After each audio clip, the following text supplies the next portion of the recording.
I once again welcome you all to MSP lecture series on main group chemistry. This is 56th lecture in the series of 60 lectures of 30 minutes each.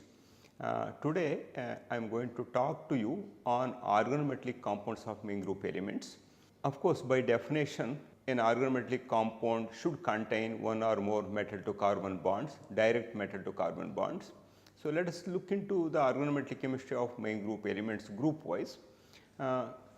Group 1 organometallic compounds are of particular importance among the main group elements because of their wide application in organic synthesis. Many of them are commercially available as solutions in hydrocarbon solvents. Solvent choices for reactions involving organometics of alkali metals are critical. One has to be very careful while choosing the solvents to perform reactions using the organometallic compounds of especially alkali and alkaline earth metals. For example, N-butyl lithium is decomposed by diethyl ether to give butane, ethylene and lithium ethoxide. So, I will show you of course, here the culprit is beta hydrogen elimination. So, let us take N-butyl lithium. Okay. So, let me write N-butyl lithium in a different way. 1, 2, 3, 4, and now let us say ether binds here. When you add ether, what happens? Let me write ether in a little different way.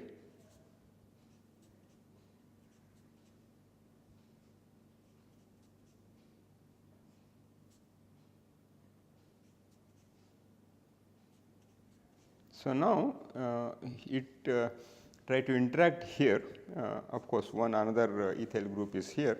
So, this essentially leads to the formation of this hydrogen is essentially abstracted here. Once this comes here, this becomes double bond, and in this process H comes, that is N, okay, and plus ethylene comes. It comes out, plus we have lithium, okay, lithium ethoxide. So, these kind of reactions are quite common. As a result, one has to be extremely careful while choosing the solvents in performing these reactions. Alkali metal organometallics are extremely reactive and must be handled in air and moisture free environments, and also one should use very dry solvents, organic solvents. For example, methyl sodium burns explosively in air,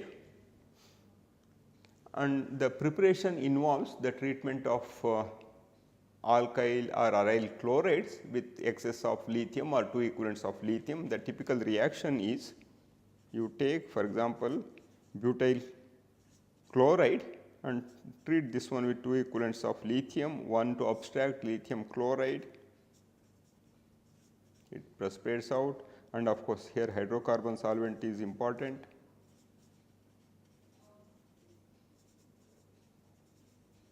It gives N-butyl lithium.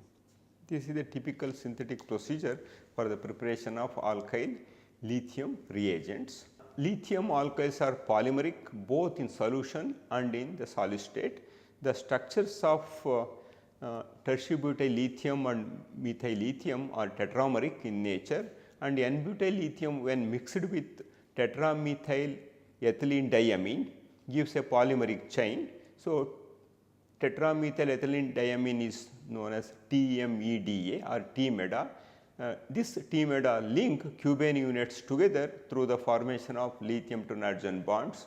I would show you after a couple of slides the structures of these reagents. Alkyl lithium compounds are soluble in organic solvents, whereas sodium and potassium salts are insoluble, but are solubilized by using chelating ligands such as TMEDA or in some cases dimethoxyethane. So, addition of tetramethyl ethylene diamine may break down the aggregate of lithium alkyls to give lower nuclearity complexes. For example, N-butyl lithium To start with, this will be tetrameric in nature. So, having a cuban structure with alternate corners being occupied by lithium and butyl groups, and this one with TMEDA breaks this aggregate to give butyl lithium TMEDA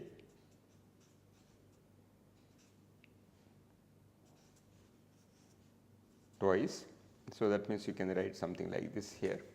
Okay, this is what exactly happens. Of course, to characterize these compounds for assaying the purity, nuclear magnetic resonance is a very useful tool to understand their structure in solution.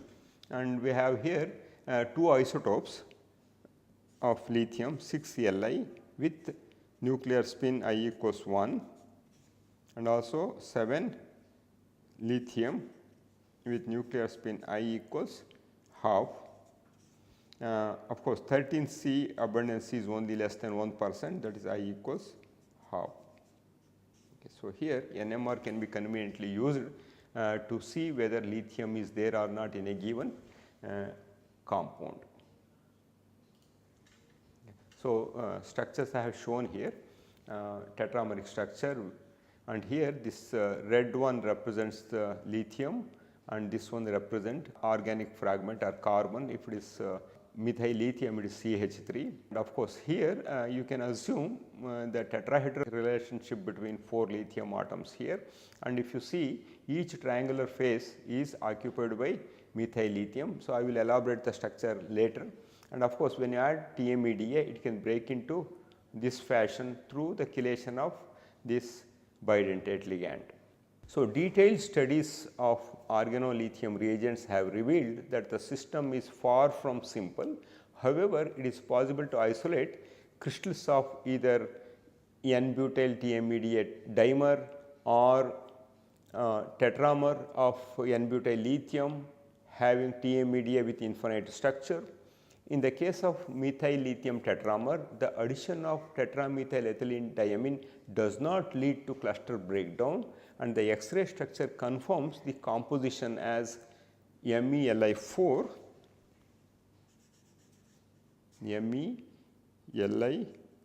times with 2 TMEDA. So, the presence of both tetramers and the amine molecules in the crystal lattice. Of course, if you want to see more information, one can look into this article, Journal of American Chemical Society, 1993, 115 volume and page number 1573. So, lithium alkyls and aryls are very useful reagents in organic synthesis and also in making corresponding carbon compounds of main group elements. And lithium alkyls are important catalysts in synthetic rubber industry for the stereospecific polymerization of alkenes. You can see addition of ethylene diamine to methyl lithium results in this polymeric structure having tetramethyl ethylene diamine acting as a bridged bidentate ligand. So, this is an infinite chain here. Out of 4 lithiums, 2 are coordinated by these nitrogen atoms of TMEDA. So, organic compounds such as terminal alkynes which contain relatively acidic hydrogen atom form salts with alkali metals. For example, if you take butane,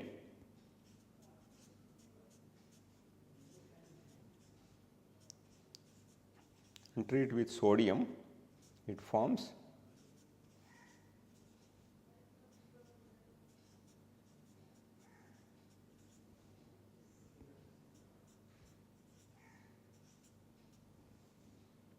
plus H2, and if you take propine,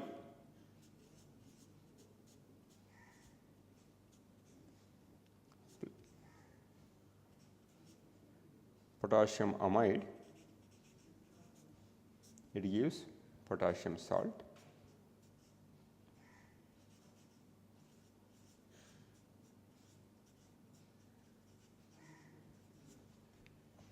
Of course, treating cyclopentadiene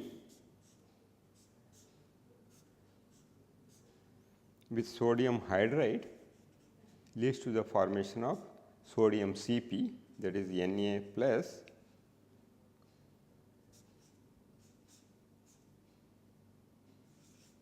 and Cp minus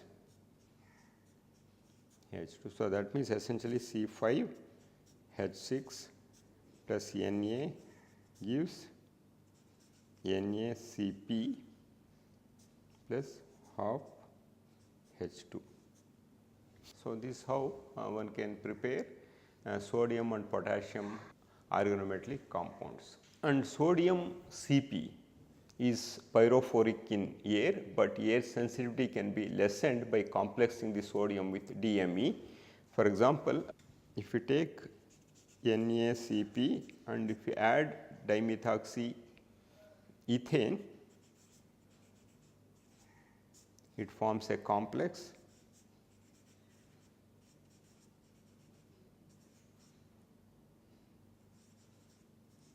so this is polymeric in nature.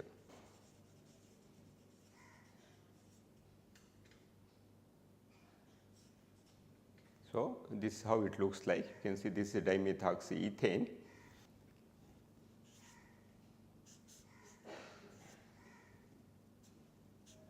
Okay,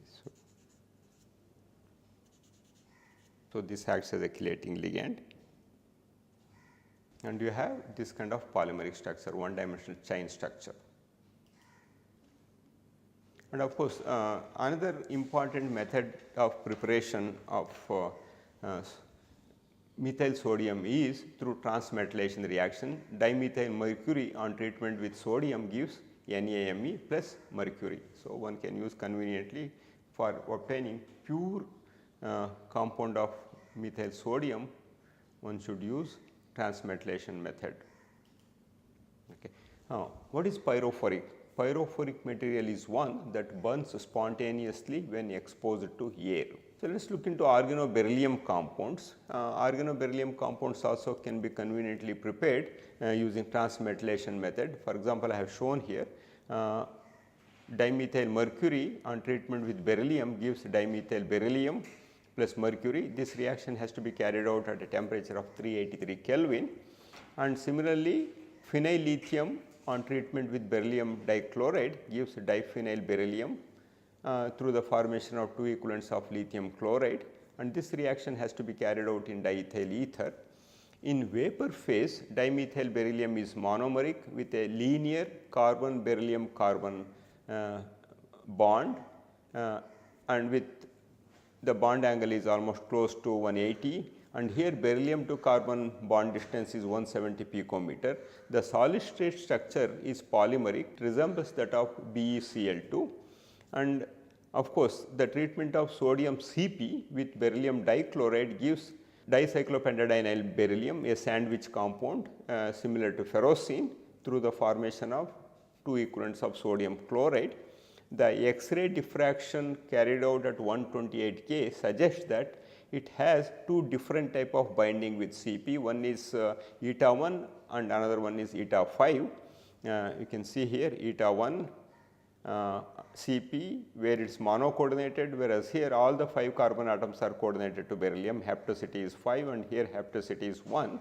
And however, 1H NMR spectrum shows that all proton environments are equivalent even at 163 Kelvin. That indicates, that means there is a fluxional process in which eta 1 is becoming eta 5 and eta 5 is becoming eta 1. So, there is a process is there.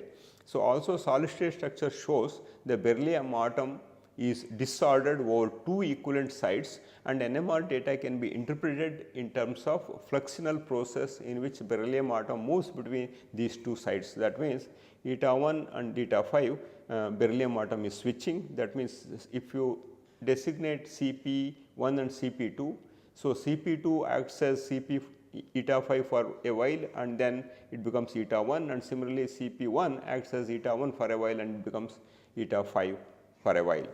You can see here beryllium structure, here it is, of course, it forms 3 centered 2 electron bond here similar to diborane, and it extends through the chain to give one dimensional polymer, and this is very similar to beryllium chloride in solid state. And here you can see here 2 beryllium atoms, that means it shows 2 positions. Of course, in this position if you consider this is eta 5 and this is eta 1, whereas for this one in this position it is eta 5 and this is eta 1. So, however, if you go for a bulky cyclopentadienyl, that is pentamethyl cyclopentadiene, here it possesses a sandwich structure with both rings are coplanar, very similar to ferrocene.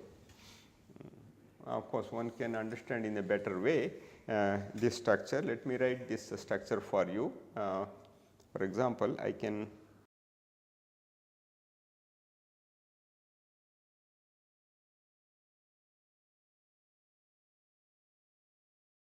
so here beryllium atom is there, and now so something like this.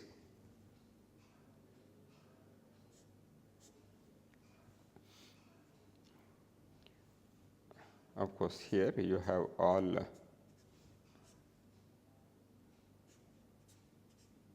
okay. And next in the structure what it shows is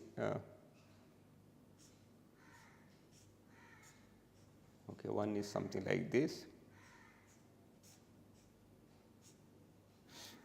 So, here if I put one here, okay, so basically it is going like this, whereas if I put one here, okay, so here it and now it is eta 1 and now this one is eta 1. So, that means eta 1 for this one and eta 5, whereas here it is eta 5 for this one and it is eta 1. So, in this way what happens, it switches, as a result it X-ray depicts 2 positions here, distorted geometry with 2 positions are here. This is because of the fluxional process in which there is a steady exchange of eta 1 becoming eta 5 and eta 5 becoming eta 1. So, let us look into organomagnesium compounds. Of course, alkyl and aryl magnesium halides are extremely well known on account of their use in synthetic chemistry. Of course, Grignard reagents having general composition of RMGX is quite well known, and they can be readily prepared by treating activated magnesium with alkyl or aryl halides in ether solvents such as diethyl ether. So, transmetallation is useful means of preparing pure Grignard reagents. For example, if you take mercury and treat with alkyl mercury bromide, it gives mercury plus RMgBr. Similarly, magnesium when it is treated with dialkyl mercury, it gives dialkyl magnesium. So, 2 coordination at magnesium in R2Mg is observed only when the R groups are sufficiently bulky. In fact, it is very interesting to analyze the structure of RMGX. RMGX, it appears like 2 coordinated, it is not actually 2 coordinated, since the reactions are carried out in ether. It has a structure like this,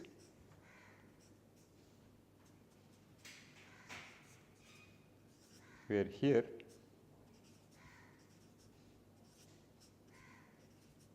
so in solution Grignard reagents have a tetrahedral geometry at magnesium with the 2 coordination sites being occupied by ethers, which essentially are hard bases. They interact with hard acids such as magnesium. Okay. So, that is the reason in order to stabilize RMGX, okay, one has to use a solvent such as ether, diethyl ether or tetrahydrofuran. Okay. That means RMGX are essentially solvated and magnesium is typically tetrahedral. This is ET, EMgBr, 2Et2O, one can write, or pH phenyl magnesium bromide 2Et2O. Okay. And CP2 magnesium compounds are also known. They have a staggered sandwich structure.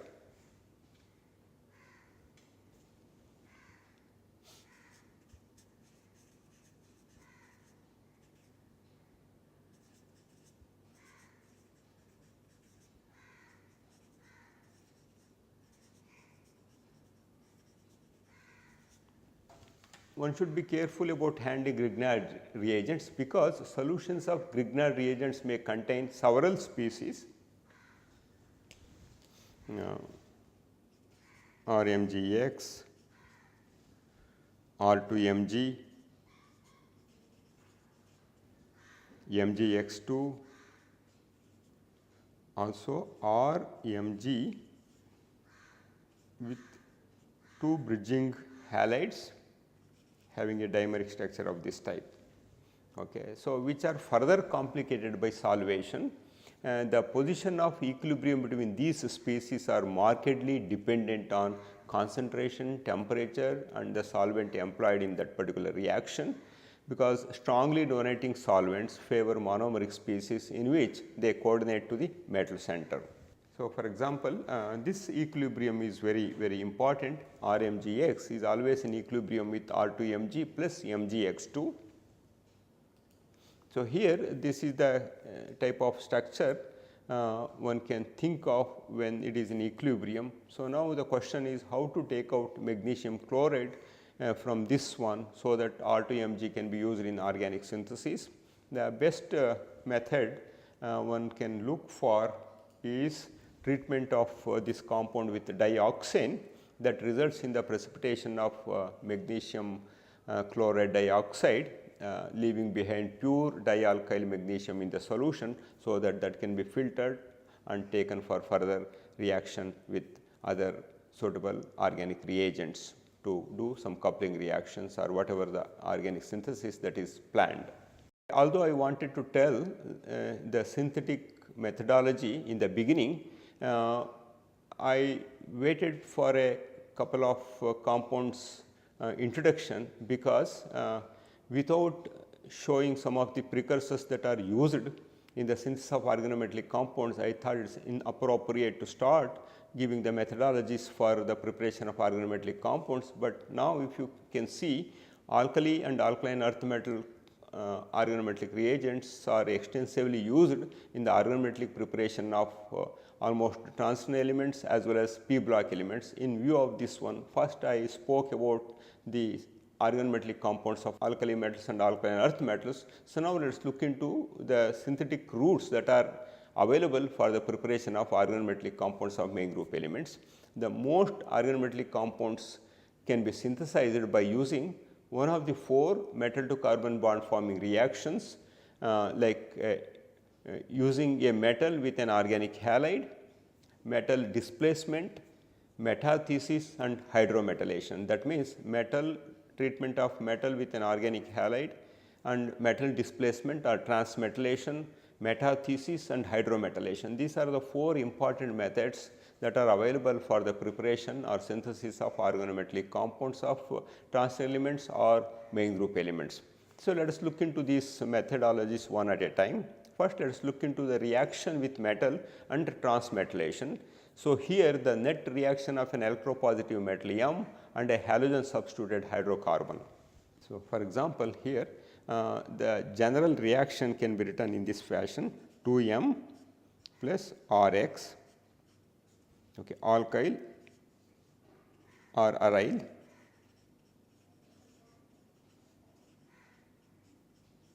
So, this gives Mr and Mx. Okay, this is a typical reaction. Let me give a couple of examples here. For example, lithium on treatment with methyl chloride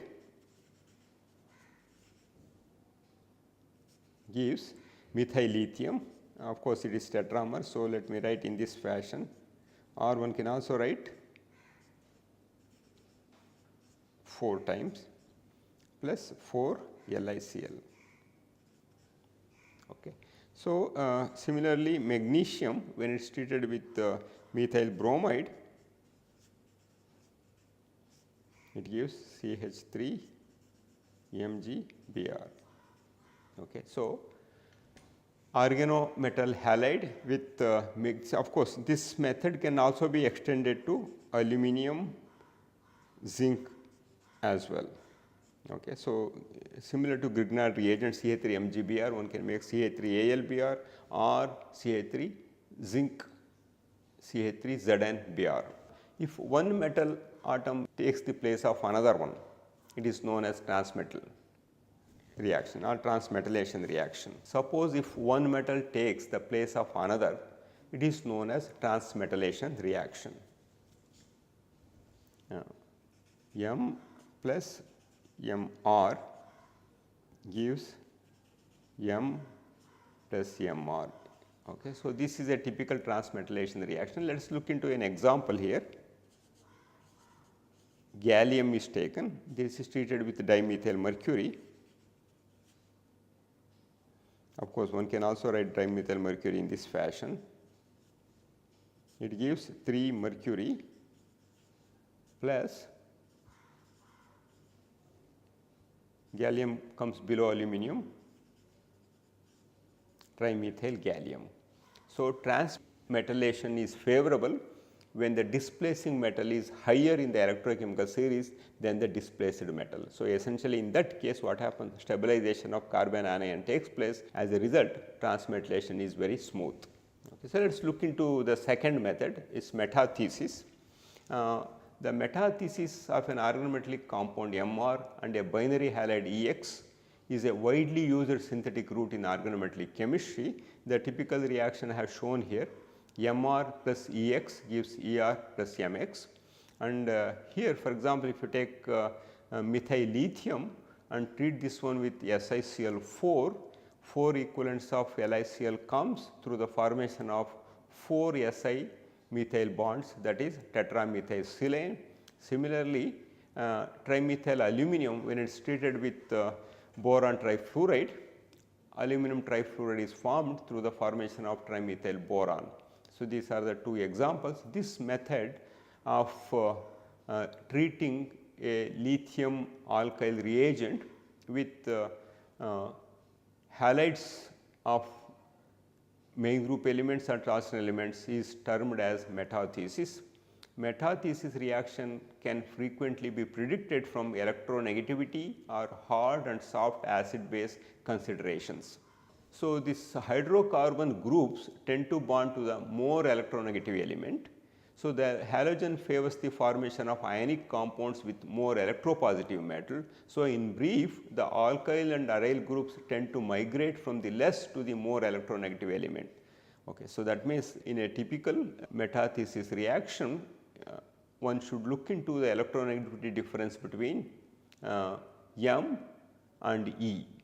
For example, here I have given, so where Mr is there, if M is lithium, electronegativity is 0.98, and in case of magnesium it is 1.31, in the case of aluminum it is 1.61, and in the case of zinc it is 1.66. Now, let us come to the main group element E. Silicon, boron, arsenic and phosphorus are given.